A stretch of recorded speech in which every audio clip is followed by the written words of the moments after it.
ay, ah, hello. Okay na ba? Ulit. Sige, tuloy mo na pre, okay na to. Kuya Boji, ano pa yung ginagawa niyo? Ay, sige, huwag mo na ikat. Hi kids. Tuturuan ko kayo gumawa ng... Ako nga pala si Kuya Boji.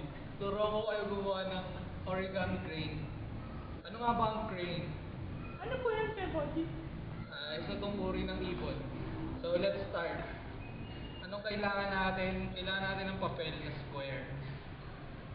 Tapos dahil ano tayo, go green, recycled paper yung gamit ko. Wow, galing naman. So, ano unang kailangan? Parang notes ko yan, Kuya Boji. Kailangan natin i-hold muna yung square na paper diagonally. Yan. Isa.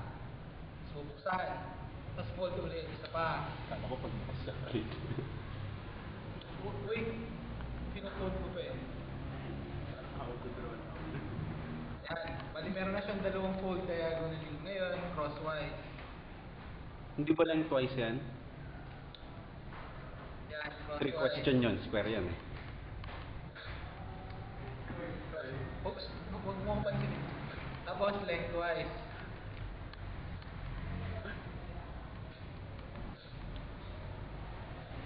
Yan. Ano susunod, Kuya Boji? So yung square na papel natin, meron ng mga folds. Ngayon, ang gagawin nyo, sa gitna, i-fold nyo siya pa ganito. Ano, Kuya Boji? Ganito. Pag ganyan. Yan. Ganyan ba? Oo, ganyan. So pagka ganyan na, fold mo siya pa ganyan. Ganyan?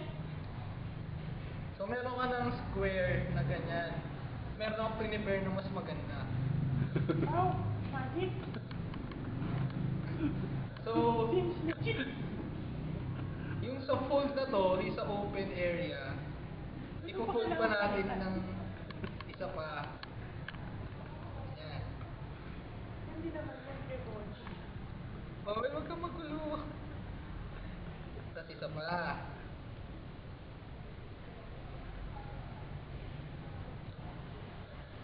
Pati dun sa kabilang side. Naka-record ba yan? Hindi ko umulit eh. Ba't tinatroll mo ko? Oh, no. Yung ba, Kuya Boji? Yan. So, meron na tayong mukhang kite. Bubuksan natin siya para ma-unveil yung inner paper. Ayos nun, Kuya Boji. So, fold mo siya ng pag-ganyan Ano ibig sabihin ng unveil? para makita yung loob.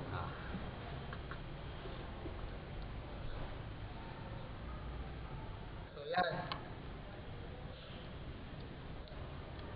Pati yung kabilang side, bubuksan natin.